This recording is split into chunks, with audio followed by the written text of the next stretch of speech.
Welcome to This is Source, the podcast that invites you to explore the depths of your being and tap into your true potential. Join your co-hosts Mark Chabus and Agris Blaubuks as they take you on a journey within, sharing insights and stories about spirituality, empowerment, healing, and transcendence. This show is all about inspiring you to discover the power within yourself to create a life of purpose, joy, and fulfillment.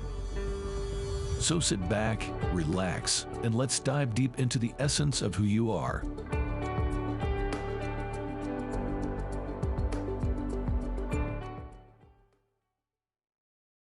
Hello, Mark. How are you? Good. Glad to be back. Yes, so I will let you announce today what we are going to talk about and try to explore it, right? This is our goal, to explore certain things from our perspective. Right. Perfect. Yes. So today we're going to be talking about empathy. And what is empathy? How does it show up for us? And how to deal with that, right? So for me, empathy is the ability to feel other people's emotions, and also even the ability to feel what they're feeling in the physical body. So it could be like a stomach ache or an like you hurt yourself, like a muscle pain or something, that as an empath that you have the ability to feel that. And it's something that's always been there for me, since I was younger. And the interesting thing recently has been understanding that instead of getting overwhelmed by it, that there's a way to allow for that energy as you feel it to move through you and kind of go somewhere else. And this conversation or this topic of empathy came because you had brought up the experience that you had last night, about pain. So let's start there and then we can tie what I said into that. Yeah. I had yesterday I had a question within, like what energies do we release and which energies we transform? And the question actually answer came to me this morning, where I was in that state in between sleeping and being awake. This is where actually I like to receive answers because it's coming from my higher self. And it said, you can release pain because that pain came as a pressure to you, because you are empathic to pressures. Because you are made this way that you feel other people pressures and learn how to not take them personal. But sometimes when you're still in the learning process, you get that pain attached to your energy field. So those energies is something which we can release, and we can say, this pressure doesn't belong to me, and I release it, as it doesn't serve you for your higher good. So, right. And I instantly felt how that pressure and pain just disappears. Right. And that's what comes from being empathic to pressures. And I know that people sometimes telling, oh, empaths are somebody who feels other emotions, but I think it's not necessary only the one perspective, because we can be empathic to many things, and we can be empathic to as I said, to emotions, other emotions, other people pressures. We can be empathic to other people goals, and the way how they see how things should be achieved. So we can actually be empathic to other people's goals. We think that somebody has a goals, and we associate those with us, and we think, oh, those goals are our goals, but actually those goals are not our goals. We just being empathic to other people's goals, and we think that this is what we have to achieve, but Right. not necessary. So that's another thing what I think is empathic too. Then there are inspiration pressures, because the pressure comes from up and from down, and it's like we are like a sandwich in the middle, you know. And there are pressures from coming, we call it inspirations, and there are people who getting their own inspirations, and there are people who actually empathic to other people's inspirations, so they become inspired by others, and they associate those inspirations as themselves, but it's not necessary it's a true for them. There are many pressures also, we call it which is associated with the voice and speaking and this energy chakra, throat as well. People might be very empathic to this, and they could feel the pressure to talk, and they don't know what they are talking about, but they just want to explain something which is not necessarily their needed talk. You know, it's very interesting that this pressure as well exists. So we might be even pressured by, not pressured, but empathic to other people identity. So we took other people identities and associate as ourselves. Like you, Mark, you have strong identity of self-love and spread the love and compassion for others. So actually people who comes into your energy field, they feel it through you, which is actually amazing, because you can heal with the love, right? So, and to be honest, that's as well is empathy, to feel other people love. So it's interesting to see actually how energies work in that field and in that perspective. So like, so that's why I come back to this theory that it's important to know who you are.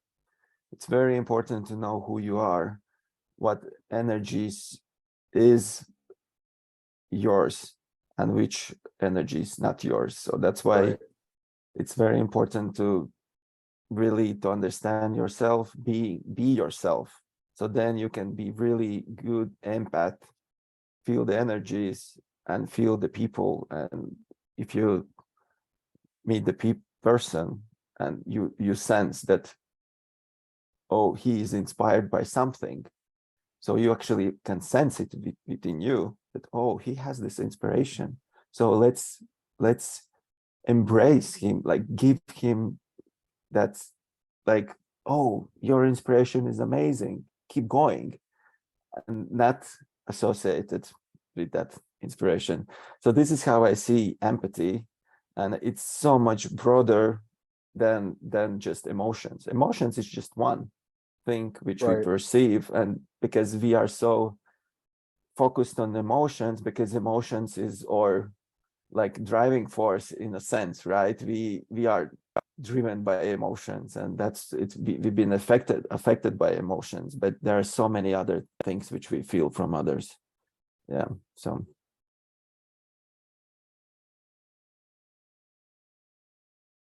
there's I cannot hear you, so you're muted. Okay.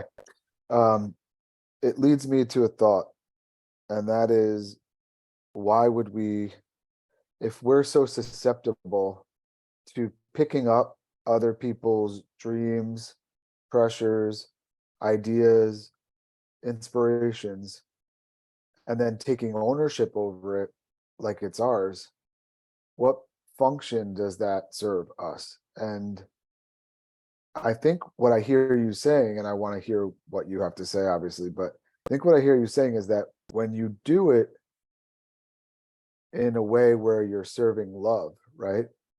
Where you're doing it in a loving way, like you've heard what would love do. Um,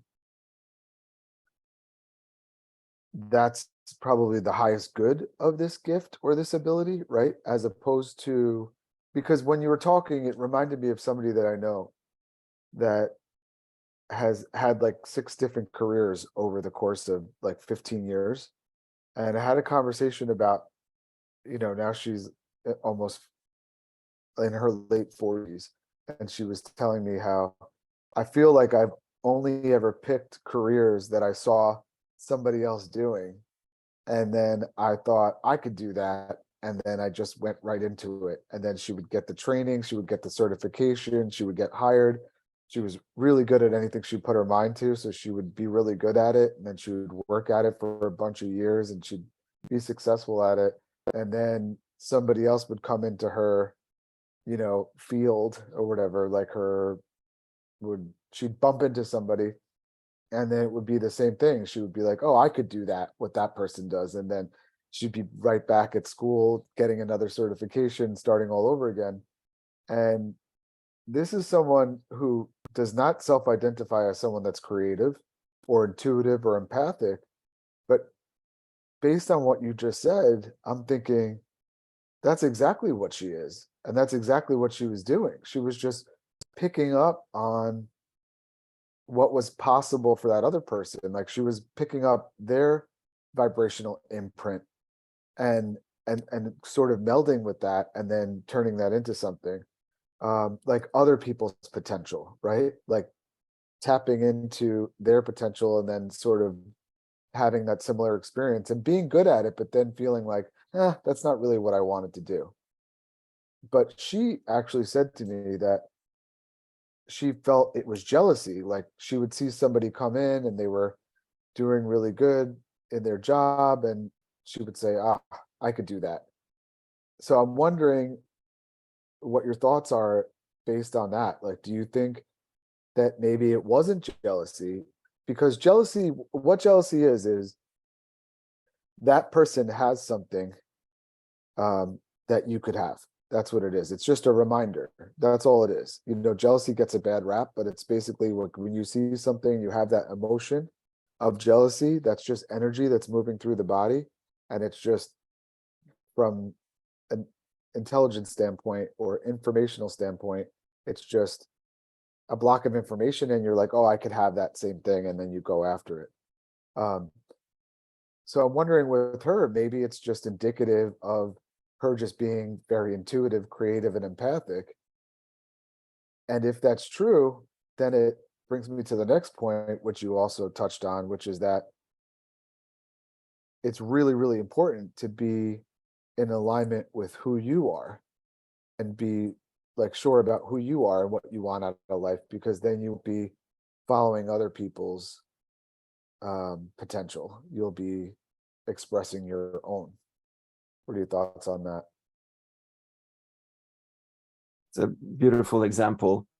I think what I like, obviously for me, would be great to see the date of birth and everything, so I could look into, more deeply Yeah. the person I am, but what I feel. And the thing is that what we have to understand, that if the person is really empathic and doesn't identify himself or herself to something, then they actually they have this kind of life path. They it's not, because I want to come back to one thing. Believe, we touch this base as well sometimes about beliefs, and there is, I think, this sort of belief in society that we should be concentrating on one thing. We finishing our school, we going to university, we choose the field we are going to work all our life, and this is that we have to identify just with one path, and there is no other way around. It's lots of times we see this belief in society, right? But which is given to us, but it's not. But it doesn't work like this from energy standpoint, because people who come here without being empathic to identities, they actually came here to be multiple person in different fields. So this is exactly what just happened with your friend. So she came to this life actually to go through try and fail process to learn practically how it is to be in different fields. So, and this is, and she is meeting certain people on her path who giving her that identity that, oh, this is, I can do this. And because she's empathic to this. So she actually showing people the way that it's possible to from in any stage of your life to change directions and to be whatever you want. So for her, and I feel it because I'm kind of empathic to this as well, because I don't have my locked in identity. I sense in myself I can be whoever I want. And I think she has the same. She's like, I can be whoever I want. I know how to achieve it. You know, I put my strength into learning new things. I dive deep, I learn the process, and I become it. And and she just goes through life as a perfect example of the change, that we shouldn't be stuck somewhere if we don't like it. We can change. We can change, and that's okay to feel that inspiration from others, or that a little bit identity boost from others. And that's why people like you, Mark, for example, you have really strong identity. When I look into your birth chart and everything, you have so strong identity that people are looking for you to receive that identity, so they feel good in your identity. But also you should always tell them, if they are not aware, that you came here to teach the love, right? To heal through love. So that's your identity. This is how you identify, and that's why you can see and embrace any, like, that diversity, because you understand diversity. That's, for you, it's so natural, you know, like you see that everyone is unique, and that's the beauty in being unique. So it's so this is why I see people coming to you, because you can give them this identity. And let's be honest, people come to you because they are guided to you by their higher selves, their angel guardians. So you can give them a message, right? So and again, you know, for me, it's like, once I know that I am empathic to identities, for me it's like a wisdom, because this is what you want to create from your empathic being, the wisdom that you can be whoever you want if you want, right? You can change directions, you can start something new in your life and be great at it, and create a new identity. And it's the same with emotions. I think if you know that you are empathic to emotions, you can experience so many amazing emotions. You are like an amplifier of those emotions, people who are emotional. So you become even more emotional, and like, oh my gosh, this is how he feels. this is what means laughing my shit out, And this is how, what does it mean to be sad, like till Right. deepest sadness. This is how Right. it feels, but it's a wisdom for you. You know that, wow, this is how it feels, but it's you like, okay, I can let it go easily because Right. I'm not emotional. I'm very empathic to it. Right. So I think that's amazing to know it, that Hmm. you can be and experience emotions, but you don't need to associate with those Right. emotions. Yeah.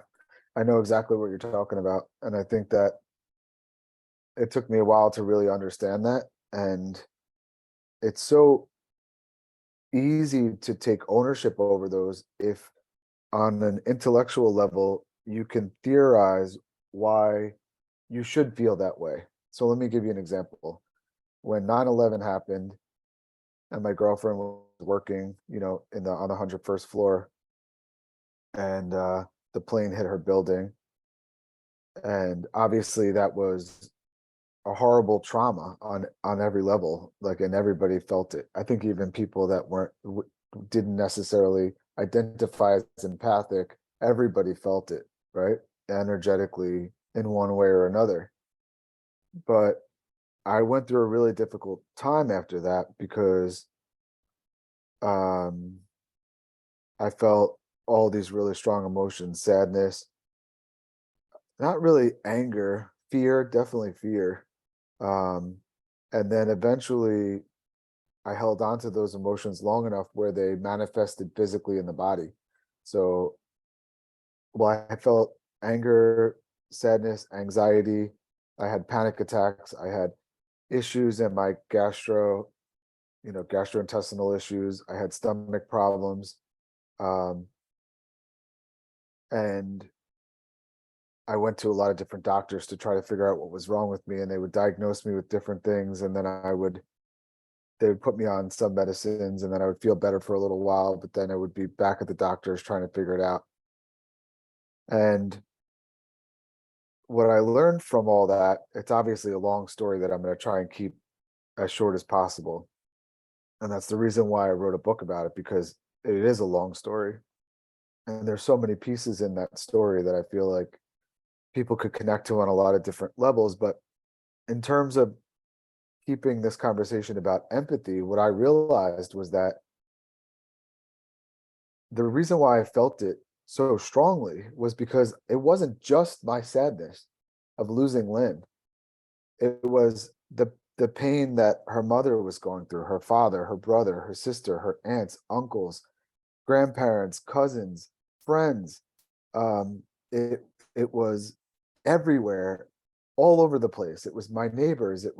You couldn't go anywhere without feeling sadness in some capacity or another. And I remember when, you know like in the beginning, I would go into the city every day because we were trying to find her, because they would say on the news that there were people that got out of the building and they were scattered all around New York City, that if you went in there that you could maybe try to find them, which none of that was true. I mean, but we went in and we looked everywhere. So my point is, I was like right in the thick of it all, like it was just so intense.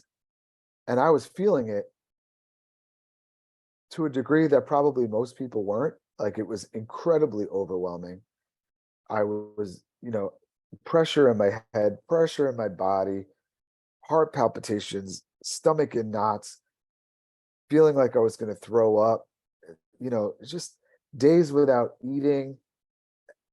And, it was a process for me afterwards to heal. Right. And the book I call Remembering Your Spirit was basically my attempt to show that what really healed me was remembering that we are spirit having a physical experience and connecting to the bigger picture, right? And then that helped me to heal in the process. But what I've actually learned more recently, and the book came out in 2008, now we're in 2023, is that it wasn't just my pain.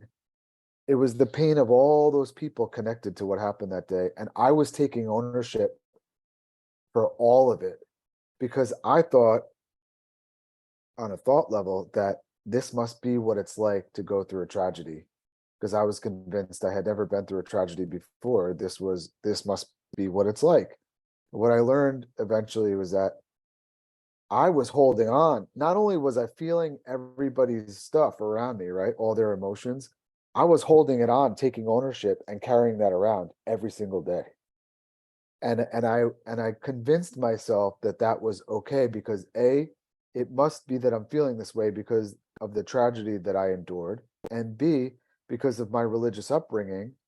I grew up as a Christian, and we were taught that everybody has a cross to bear, and that's an acceptable way of going through life. And so I was convinced, like, this is a horrible thing that I'm experiencing, but I guess this is my burden to bear, you know?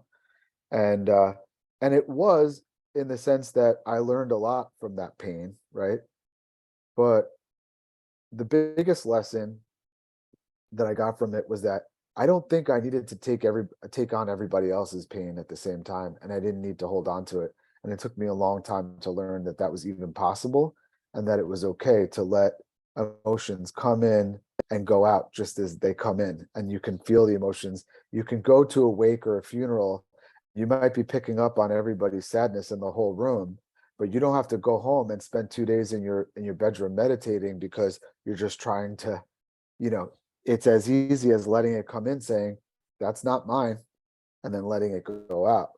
So, and I think, not sure if we said it on this recording or if it was in the conversation that you and I had before it, but talk about that. Talk about how what you learned last night in this conversation with your higher self, that just just like you can allow emotions to come in and go out, you can also allow the same release for physical pain that's showing up in the body. Yeah, I mean, listen, your story is such a story, story with big S, right? Mhm. It's I cannot even imagine the tremendous pain you've been going through and this emotional sadness. And we have to understand also that emotions also are responsible for crisis, right? And this was a huge crisis, not only Right. in your life, but all the lives around you. And crisis is it's very powerful emotion, right, which manifests in our throat, and it's really, and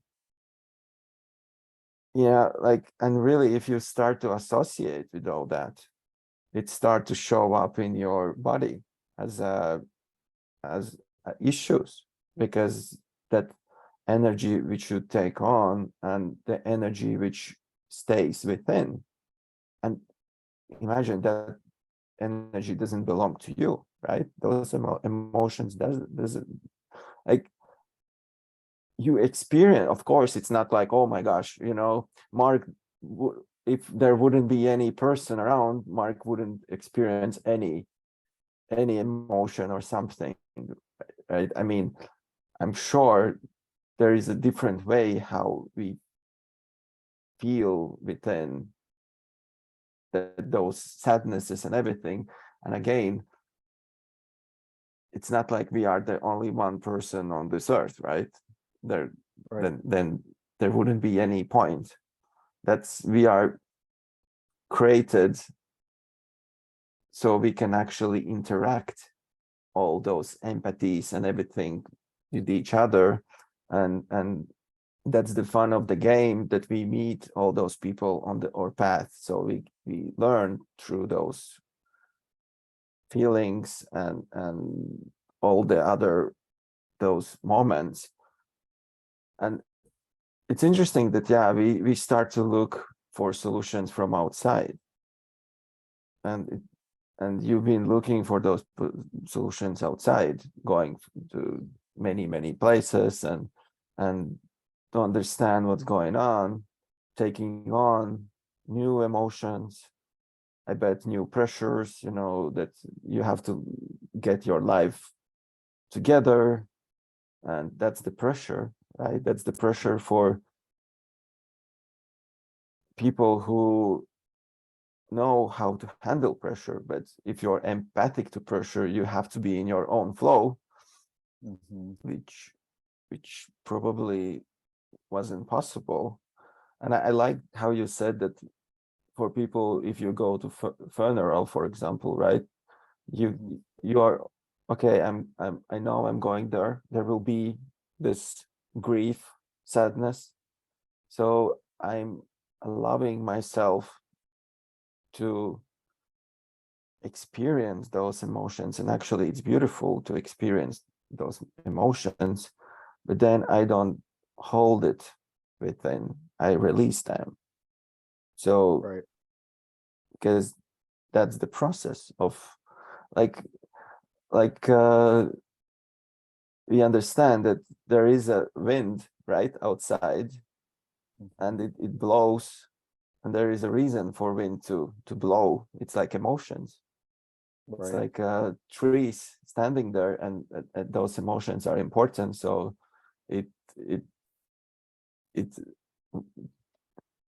helps to reproduce as well. So this is very interesting empathic conversation, right? It's just I love it. And when you're telling about your experience, it's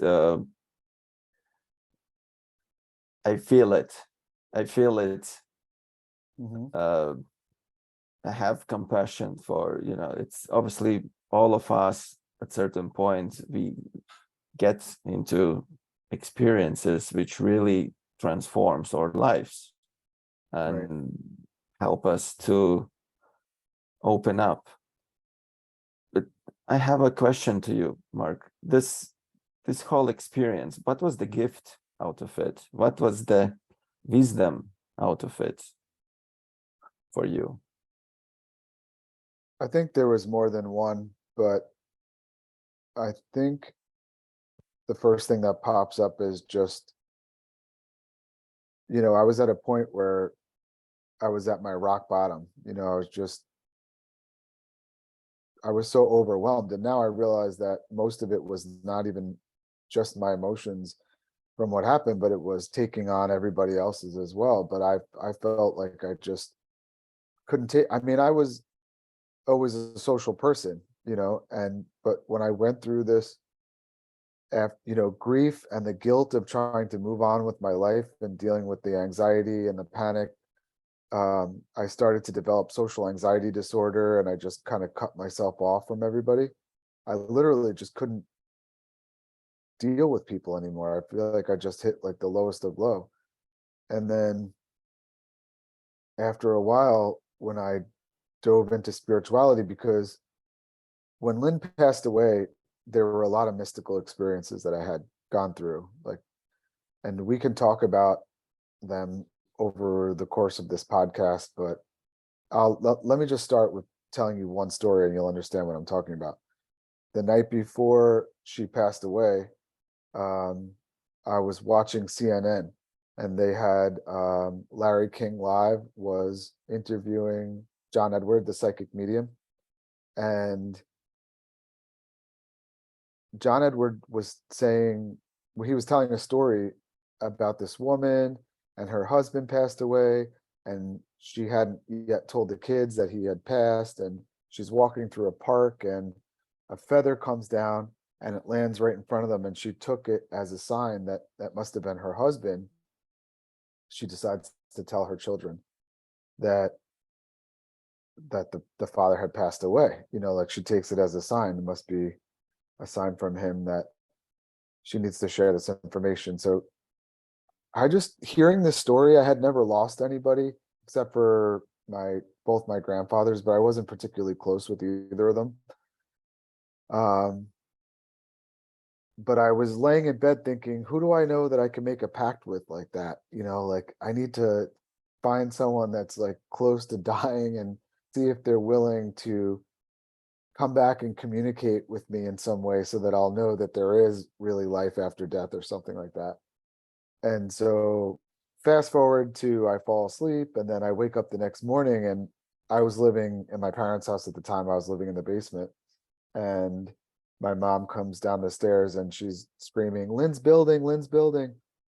And I turn on the television and I see like that one of the towers had been hit, and I'm trying to call Lynn on the phone, but she's not picking up. I don't even have a dial tone because there were all sorts of issues with the phone lines and stuff that morning. And I went upstairs and I turned the television on in the living room, and this is when the tower falls down, like literally live on the television, right? And I can't reach her, and I'm trying to like communicate with her.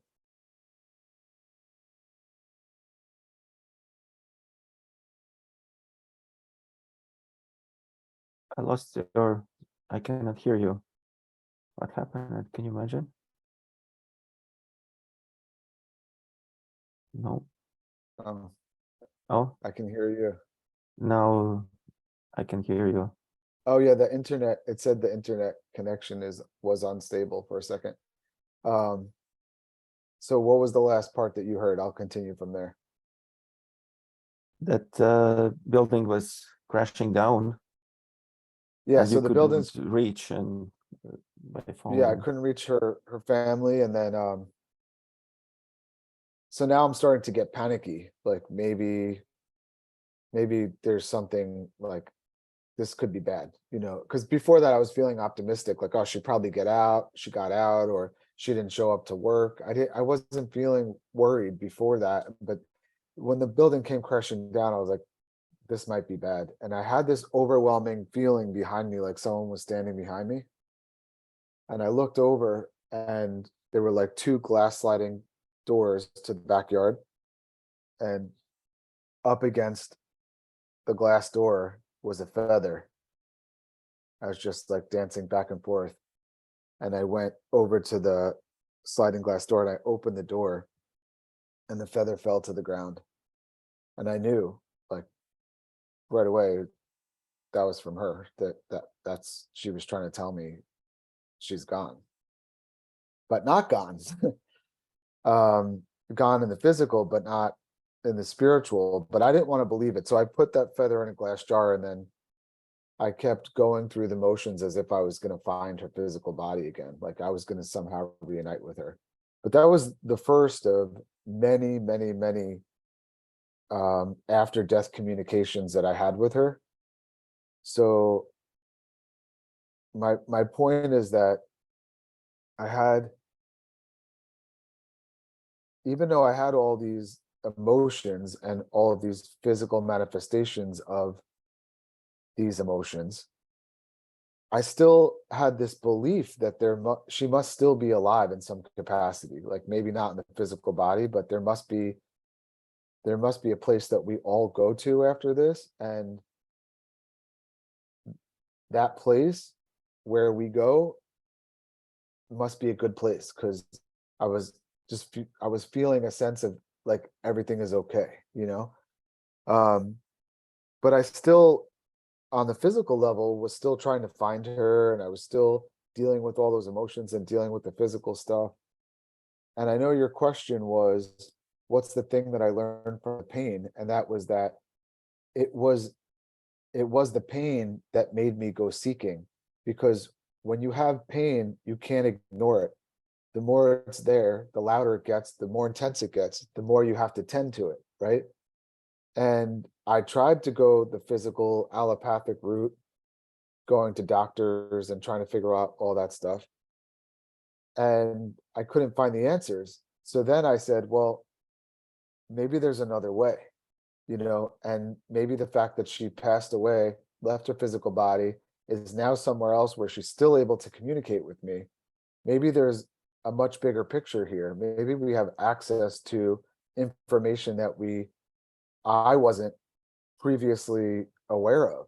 And so it made me do a deep dive into spirituality, consciousness, awakening, healing, all of those things. And you know, I felt my, like my, who I was, my identity fell apart, just like that building came crashing down. So did who I was. And then I built myself back up after that. But I think I built myself back up on a much more stable foundation, because who I was before that happened was who other people created me to be. And who I really was, I kept repressed, and I put all that stuff in dormancy. But when the towers came down and I went crashing down, I had to rebuild myself. And then I got to build who I really wanted to be. And that's, by the way, it's ever evolving and never growing. I'm not done. I feel like I've only scratched the surface.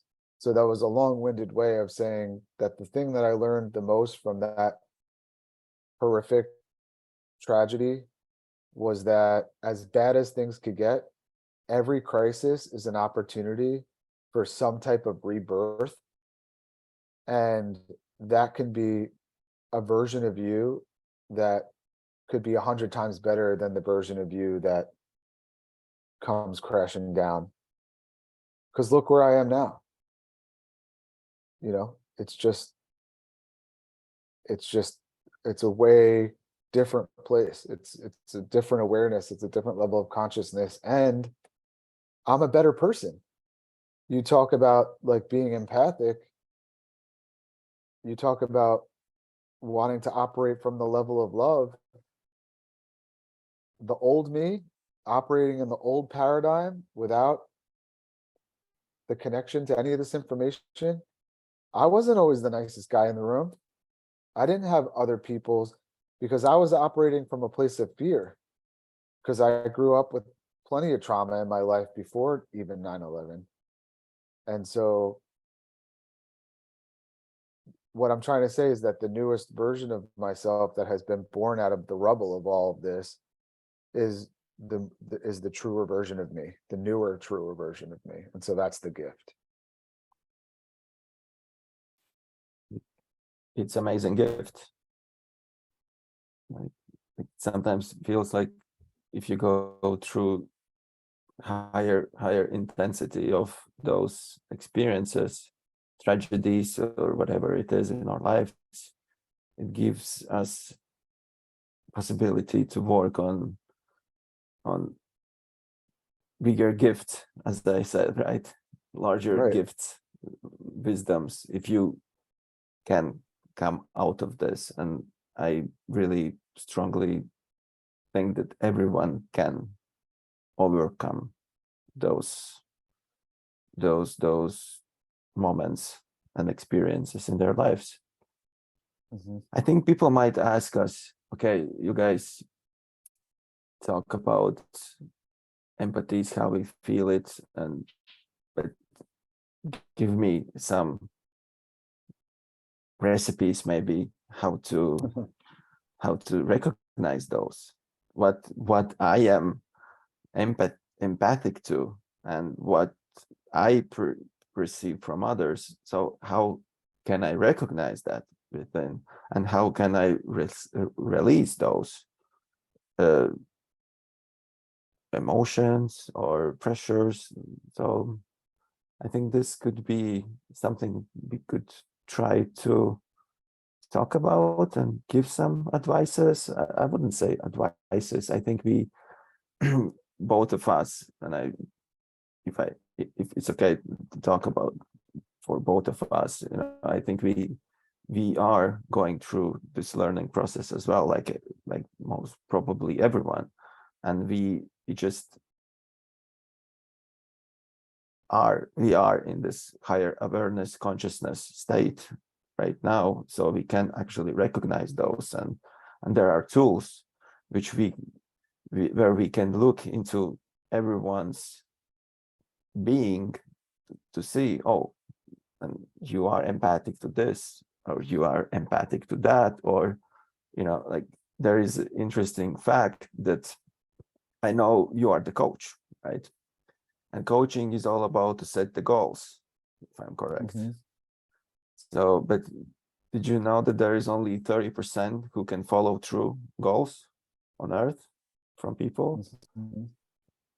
So it's funny because only 30% of population can really has to set goals, and they can follow through and achieve those goals which they set.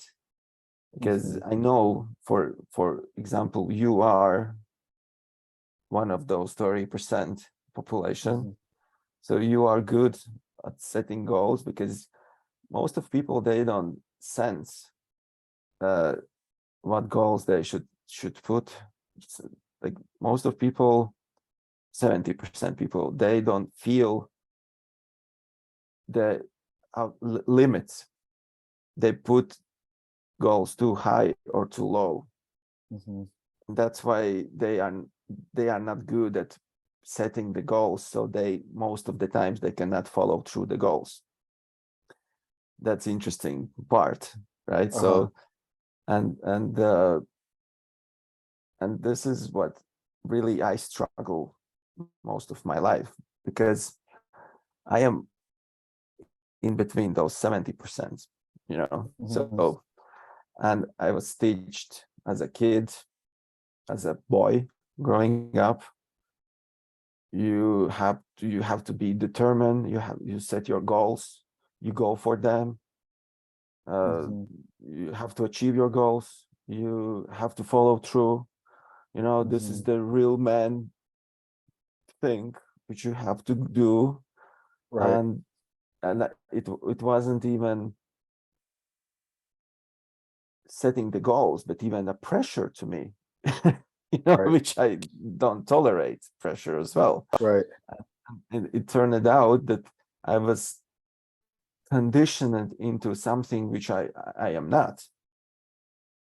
And I Exactly. really struggled my life with this, you know, because I was a dreamer. I always been a dreamer. I love to dream. I love to think that I can be whoever I want, achieve whatever I want, and even not knowing how to achieve it. Sometimes I just, if I can imagine this, then I can do it at some point. But without setting the goals, just letting unfold in front of me. And once I realized that, it was like, wow, it makes so much sense that I shouldn't really put exact goals in my life, but envision things, just let Mhm. it unfold in front of me instead of setting everything in perfect order.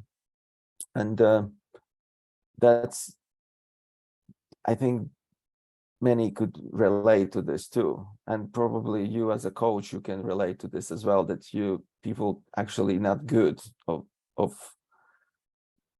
going following to their goals and setting, maybe they set their goals but they cannot follow through those goals. So because Right. it's the nature of people, and I think that's, I think, yeah, yeah, I think that there's a lot of reasons why people don't reach their goals, but one of the biggest thing that stands out to me is that like your why, right? Your why is the most, that's like the fuel behind it, because anybody could set a goal, right? Like, oh, I want to build a business that, a multi-million dollar business, a business that brings in like $10 million or something, right? That, and then the person's all excited. This is the concept behind the business, and they're ready to go. And then eventually it fizzles out. I think we have to ask ourselves, why do you want to accomplish that? And is the why in alignment with your authentic self, right? And what your mission is in this life, because I've I'm definitely someone who likes to try things for sure. But I'm a creative person and I tap into my creativity and I love that. And I'm not afraid to fail because I really don't give a shit. I'm not trying to prove myself to anybody else. I'm just genuinely interested in whatever I put my energy in. And if it fails, I really don't care. I'm not really judging that part of the process. I'm just I'm just interested to see what it would be like to do that, you know? But I think that when somebody becomes really successful at it, we have to look at it from the standpoint of why are they doing what they're doing, you know? I mean, and for everybody, it's going to be completely different. And so when you say that you're in the 70%, you know, versus someone else that's in the 30%, I guarantee that there have been things that you have done that would put you in the 30%, right? Like, Oh, definitely, of course. yeah, I achieved lots of things which I wanted to achieve, but right. it came more natural way than really pressuring those goals that following through, you know, because what I'm Mhm. talking about is that like on from the coaching standpoint, and I did Tony Robbins as well in the past. Uh, I Tony Robbins is all about. I know I've been listening to all those his coaching lessons and everything, mhm, and something really amazing resonates with me. But when it comes to those set exact goals, follow through, do how you set the goals and those things, it mhm, always gave me lots of sort of anxiety and not really following through, and I've always was judging myself harshly on that right, because it's not my nature to do this on like this, because right. everyone still has their real the way how they achieve things. Mhm, It's not always by the same methods of like I'm going to set the goals and I will follow through those goals, because the person like those 30% who can do this, they get that extra will. It's a willpower, you know, and this is where it comes from. mhm, It's from willpower right. to put myself extra effort to achieve those goals, because those 30% they put realistic goals, so they Mhm. know when they set those goals, they know they are able to achieve it. And that's the difference. If you know, Belief. it's like belief and also willpower. So Mhm, you like, I bet when you set the goals, you set the goals which you know it's realistic to achieve. Of course it will ask you extra like willpower effort to follow through, but right. you cannot stand even easily. You will be like, okay, I have to find that strength to follow through to achieve this, because I set tar- goal, target, whatever for myself, and I will follow through and I will do it. And it's good Mhm, that those 30% operate this way, because this is how they are most successful. mhm, But it's not, and actually, if you look, this is how or belief in society is made in general. mhm, This is how we are being taught to do in our lives. mhm, But it's funny that 70% are not able to do this way.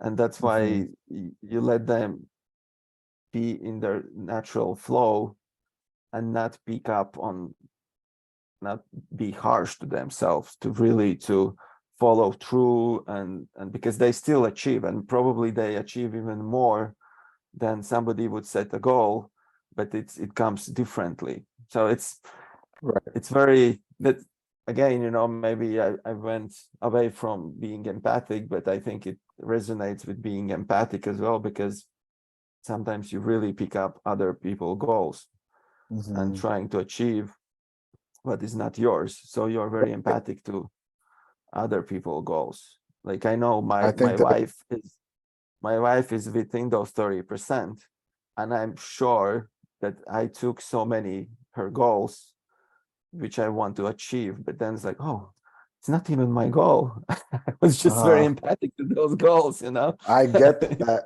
Yep, I get it. I get it. Yeah, well, and you also see the potential in people and the potential in things.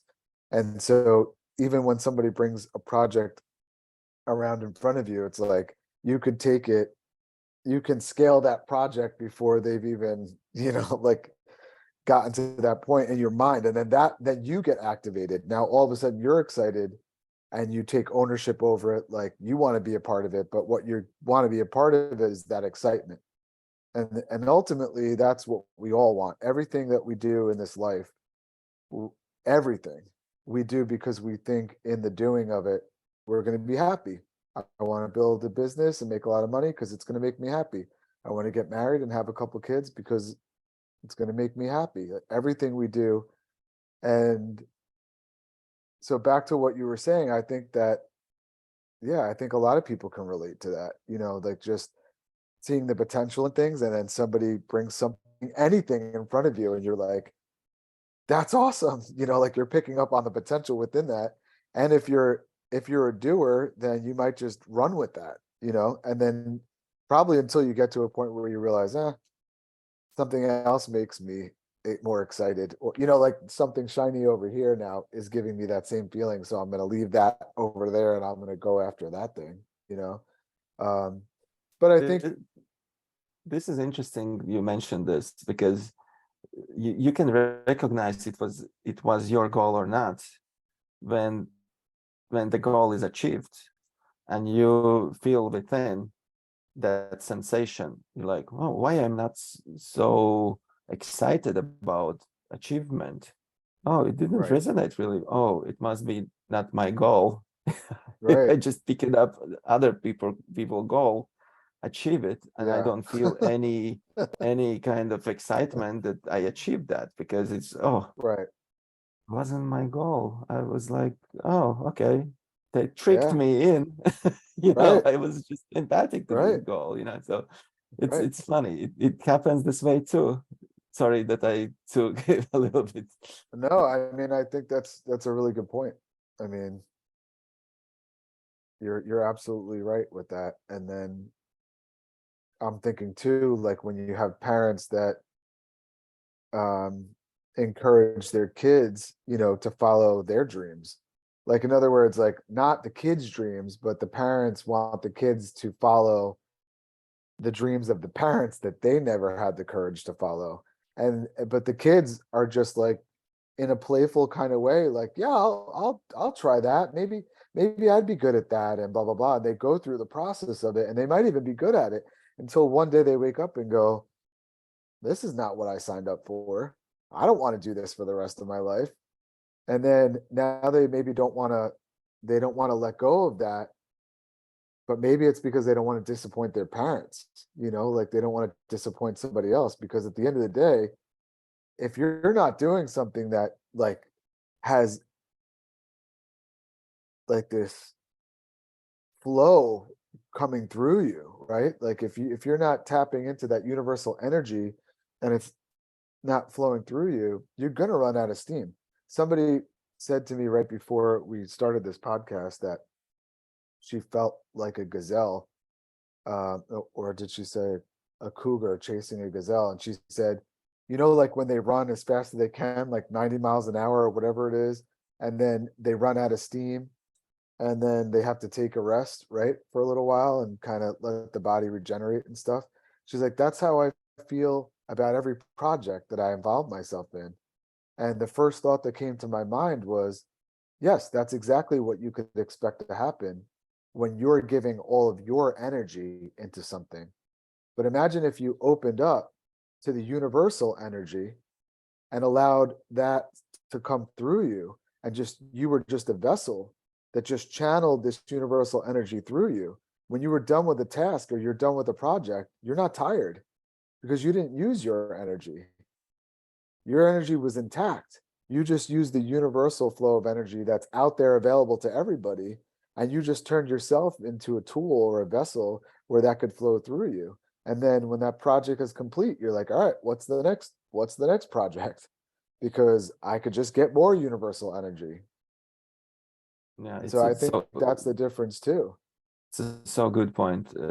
And this is where I discovered my essence of my being.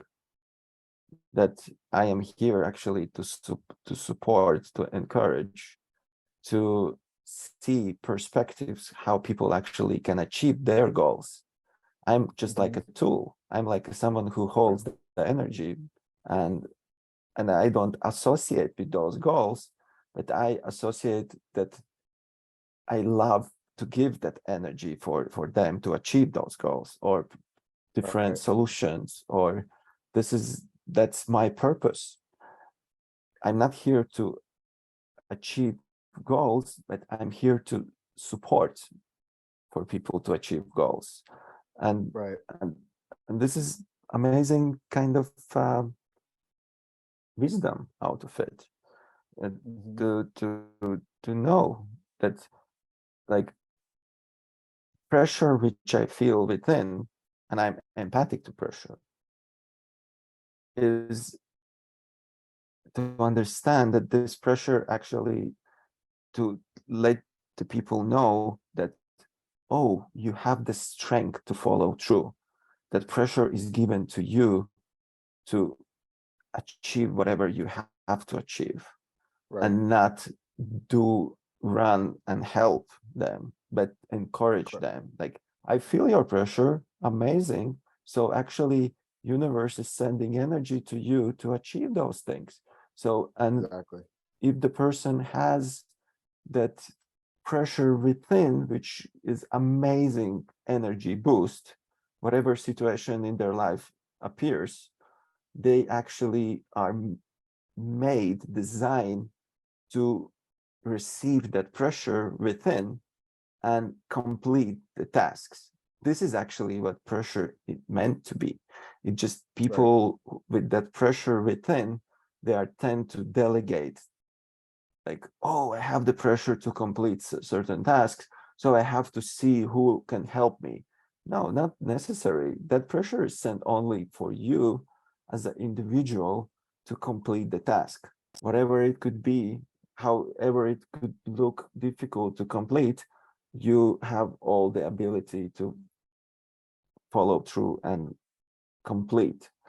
And once they complete, they have that amazing sensation of completeness and Mhm. and creation. This is where they got that ecstasy. And if they take someone else, put pressure on someone else who doesn't understand that they've been pressured, they don't feel that ecstasy after. So it's cool for me and actually you too, you're empathic to pressure. It's good that Mhm. you, if you feel that pressure and somebody comes to you and like put that pressure also on you, you can tell them, oh, I perceive that you really have that energy to do it yourself. That's why you have that pressure. So Mhm. I can hold energy for you, but good luck with your task that you have to Mhm. complete.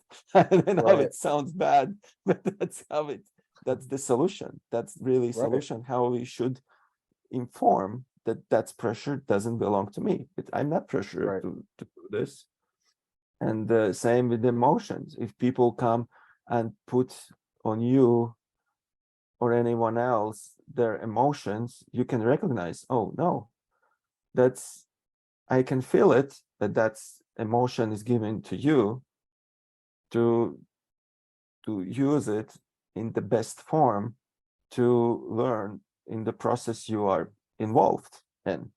So same with goals, same with inspiration, same with everything we are empathic to. So I think it's very important for us really to feel it, which Yeah. is whole game changer if we know who we are. Right. And I know that we're wrapping up, but I think that'd be a great way to start the next podcast is we could talk about the strategies behind that, like um how can one start to recognize the difference between what's theirs and what somebody else's? And I'm sure you have some great things to add about that too.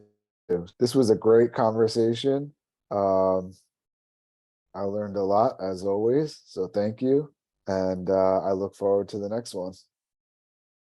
Oh, thank you. I learned a lot as well. So I love how we exchange with wisdom and experiences. And thank you so much. And looking forward to next episode. And thank you everyone for listening this one. Thank you. Bye-bye.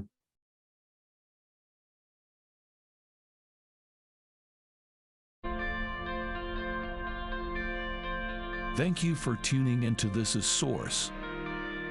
We hope that this conversation has sparked something within you and that you feel inspired to continue exploring your own journey of self-discovery. Remember, you are the source of your own transformation, and the possibilities for growth and expansion are infinite. If you enjoyed this episode, please share it with your friends and family, and don't forget to subscribe so you never miss an episode.